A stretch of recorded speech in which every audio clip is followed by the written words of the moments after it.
Olá, está começando o Religare Conhecimento e Religião. Hoje eu converso com Luiz Gabriel Provinciato, ele é doutor em Ciência da Religião pela Universidade Federal de Juiz de Fora. Nós vamos falar sobre Fenomenologia em Teologia em Heidegger, que é título do livro do nosso convidado. Luiz Gabriel, bem-vindo ao Religare.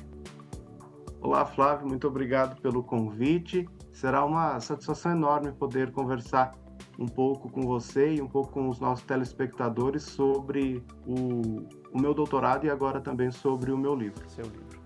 Procure pelo Religare Conhecimento e Religião no YouTube e nos desenvolvedores de podcast, como por exemplo o Spotify. O termo de busca é @Religare Conhecimento e Religião, que você vai escrever tudo junto e sem colocar o acento. Inscreva-se em nossos canais, acompanhe, curta e compartilhe as nossas entrevistas.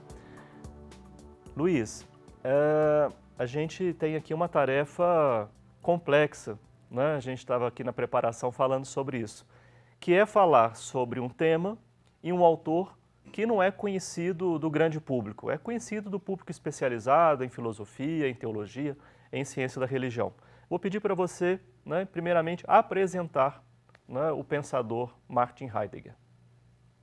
Claro, com satisfação.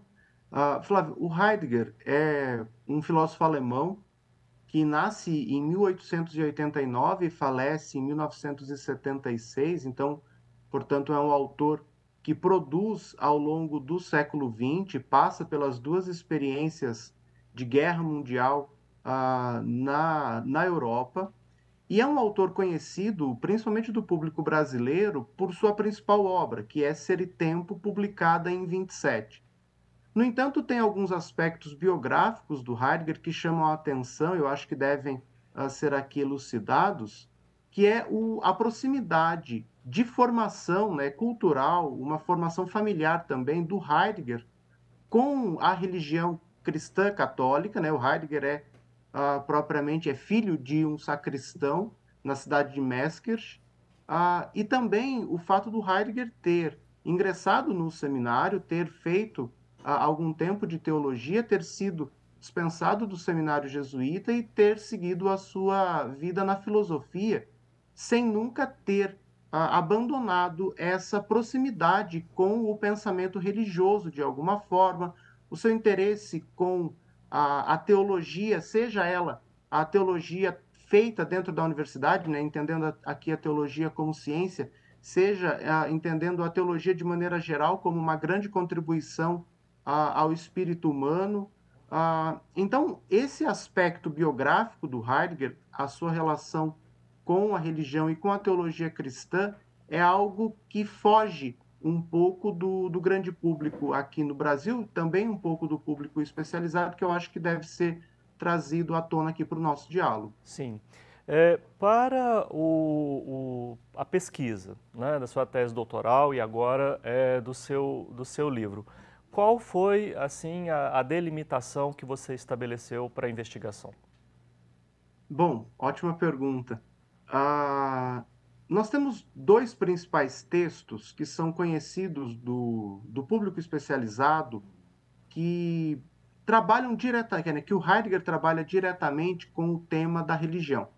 Nós temos, por um lado, preleções, aulas, portanto, do começo da década de 1920, quando o Heidegger ainda era professor assistente na Universidade de Friburgo, né, assistente do seu tutor, do Edmund Husserl, as preleções sobre fenomenologia da religião. Né? São dois conjuntos de preleções. Uma sobre a introdução à fenomenologia da religião, onde o Heidegger constrói um método fenomenológico para ler as cartas paulinas aos Gálatas e aos Tessalonicenses, e depois, no semestre seguinte, faz uma leitura do livro 10º das Confissões do Santo Agostinho.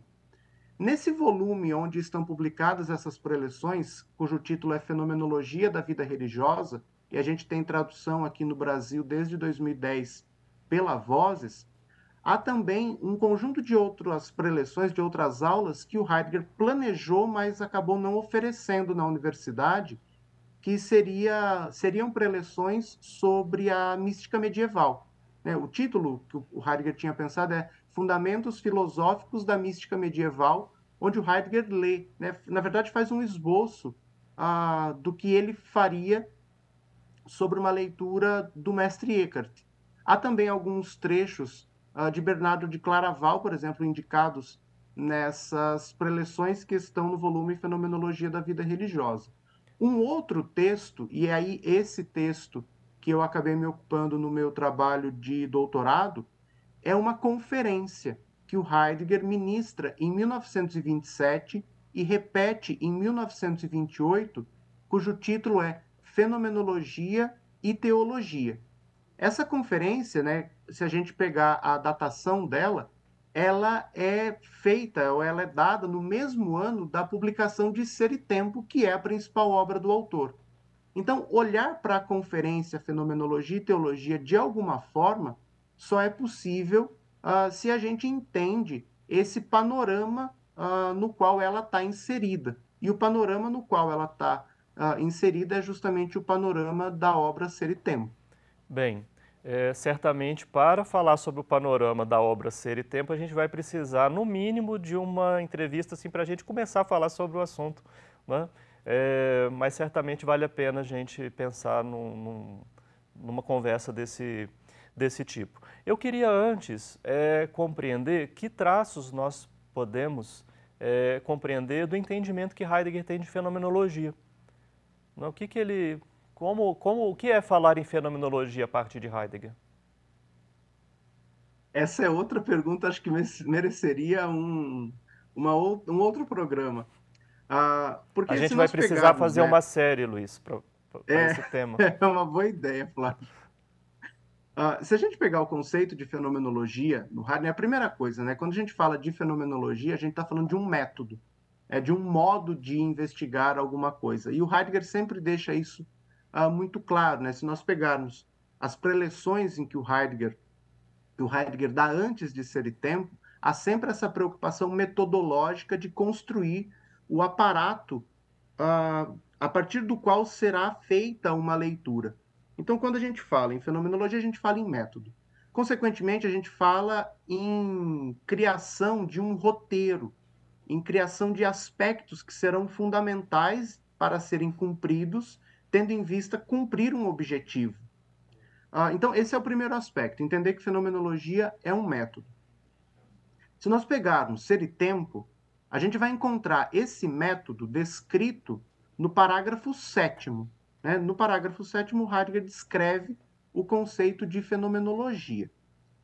É claro que resumir o conceito de fenomenologia em alguns minutos é muito difícil, porque a gente tem que entender a gênese do conceito propriamente, ou a gênese do método, ao longo do período de aulas do Heidegger. De modo que, me permitindo aqui uma autopropaganda, o que eu faço no livro, né, Fenomenologia e Teologia em Heidegger, não é propriamente uma reconstrução da gênese do método fenomenológico, mas é justamente pensar aquilo que do método fenomenológico interessa para a investigação a respeito da teologia. E quais seriam esses aspectos? Num primeiro momento, eu faço uma descrição da diferença entre o método fenomenológico do Heidegger e do Husserl, e essa principal diferença está no fato do Heidegger dizer que o método fenomenológico ele parte de uma hermenêutica da faticidade, né? Ou melhor, o método fenomenológico é construído para ler a hermenêutica da faticidade, ou seja, a nossa condição humana na própria cotidianidade da sua existência. E aí a gente teria que entender os dois termos que compõem o termo, fenomenologia, fenômeno e logos.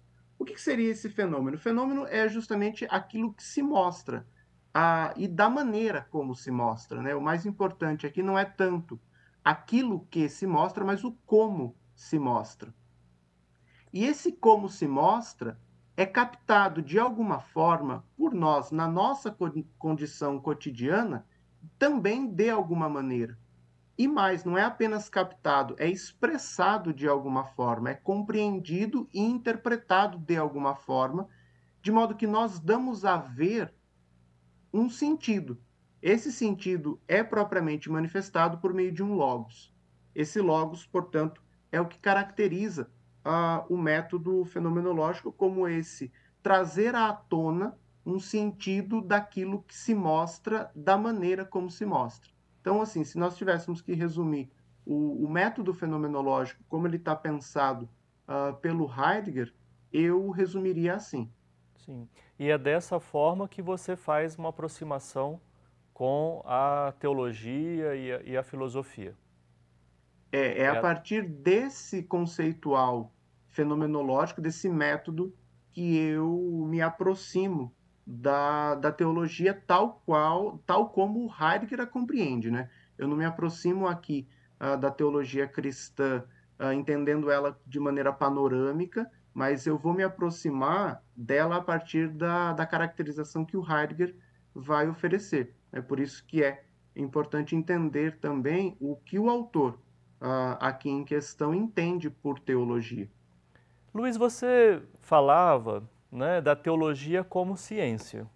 O que significa falar, né, do ponto de vista da sua pesquisa e falar a partir de Heidegger, né, da teologia como ciência? Bom, essa é uma pergunta, Flávio, que me deu um pouco de trabalho durante a pesquisa de doutorado, porque a gente só encontra na obra do Heidegger, e a gente tem que levar em consideração que é uma obra muito extensa, né, com mais de 100 volumes, onde o Heidegger caracteriza a teologia como sendo ciência. E isso aparece apenas na conferência Fenomenologia e Teologia. E essa é uma conferência encomendada, né? O Heidegger é convidado para falar e é feita a ele a seguinte proposta, é a seguinte pergunta, né? O que pode um teólogo aprender com um filósofo? Então, é a partir dessa pergunta que o Heidegger apresenta a sua contribuição. Então, o que ele faz é tentar construir um conceito de teologia. Esse conceito de teologia é construído dentro do ambiente universitário para o qual o Heidegger oferece a sua conferência. Então, quando a gente leva em consideração a teologia como ciência, em primeiro lugar, a gente precisa entender de onde o Heidegger fala e afirma a teologia como sendo ciência. E aí a gente tem que levar em consideração um conceito existencial de ciência. O que, que isso significa? Significa olhar para o horizonte paradigmático, né, desse período e perceber que a gente já tem a construção de dois principais blocos de ciência, né? Um bloco de ciências da natureza e um bloco de ciências do espírito, caracterizada principalmente por um método hermenêutico. Essa divisão ela já aparece no século XIX, o Dilthey é muito importante para Sim. ajudar a configurar essa divisão entre ciências do espírito e ciências da natureza com métodos distintos de trabalho. Então, essa ciência existencial, da maneira como Heidegger a caracteriza, se insere dentro das ciências do espírito, cujo método é hermenêutico. E o que significa assumir a ciência desse ponto de vista existencial? Significa tentar construir um conceito de ciência a partir do método fenomenológico, assumindo a condição humana, né, a hermenêutica da faticidade, na situação na qual ela se encontra, trabalhando com aquilo que se mostra. Então, não se trata de construir um conceito ideal, ou melhor, um conceito a priori, para tentar encontrar no cotidiano algo que preencha uma mera formalidade. Mas se trata de perceber que há algo se mostrando e a partir desse algo é possível construir uma ciência. A partir do que o Heidegger vai dizer num primeiro momento como sendo uma diferença ontológica, né, entre o ente, entre a concretude das coisas e o ser daquilo que se mostra, e depois tentando caracterizar dois tipos de ciência. A ciência que trabalharia justamente com esses entes concretos, e as ciências que trabalhariam, ou melhor, a ciência que trabalharia com o conceito de ser. A ciência que trabalha com o conceito de ser é a filosofia. Todas as demais ciências são ciências ônticas, porque se ocupam de objetos determinados. E como é que você fez essa relação entre teologia e filosofia? A teologia Essa contribui de alguma relação, forma nessa investigação? essa relação, na verdade, ela também já é anunciada pelo autor, né, pelo Heidegger na conferência. Ele pensa um modo de relação entre as duas, que passa justamente pela contribuição que a filosofia pode dar à teologia. E essa contribuição, ela não é do ponto de vista do conteúdo, né? O Heidegger vai dizer a teologia é ciência da fé, e como ciência da fé, né, por ter justamente um objeto caracterizado, devidamente tematizado e circunscrito, ela é diferente da filosofia. E aí a contribuição que a filosofia pode dar não é uma contribuição a respeito do conteúdo. Ou seja, a filosofia não vai se propor a falar algo sobre a fé crida por alguém. A filosofia vai prestar um auxílio metodológico à teologia na condição de ciência. Então, essa caracterização que o Heidegger faz, a gente pode dizer sim que é uma caracterização que se restringe a uma relação entre duas ciências. A gente não pode esquecer esse panorama e esse horizonte no qual essa relação é pensada, que é um horizonte acadêmico, universitário e feito, né, ou melhor, apresentado para estudantes de teologia e também para professores das faculdades de filosofia e teologia. Você tem estimado qual foi o impacto dessa obra no ambiente universitário?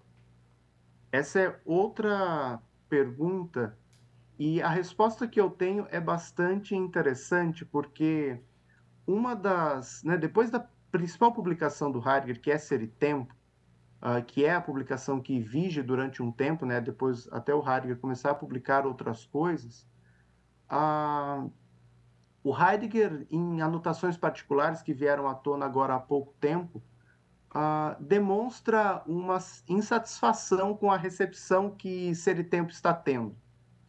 Por duas principais razões. Por um lado, porque essa recepção acha que Ser e Tempo é uma antropologia, ao invés de ser uma ontologia fundamental. E por outro lado, a obra Ser e Tempo foi recebida como possível de ser lida pelos teólogos. De modo que a obra do Heidegger ela tem um impacto direto no ambiente teológico da época.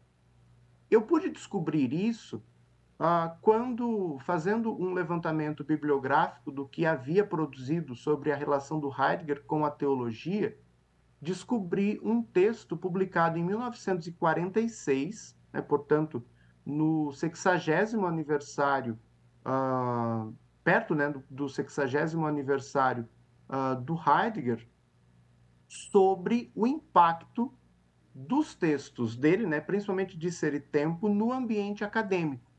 Então, de modo que na primeira década, na primeira metade do século XX, o Heidegger tem um trânsito direto com a teologia. Esse trânsito se mostra, por exemplo, Flávio, na relação que o Heidegger estabelece, né, uma relação que não é só acadêmica, mas é uma relação de amizade com o teólogo Rudolf Bultmann, né, em Marburg, principalmente. Mas não só, né? O Heidegger tem uma relação direta também, por exemplo, com o Hahner, que é um teólogo católico, com o Bernhard Welt, que foi um padre, com Max Miller, não o da ciência da religião, mas o Max Miller do século XX.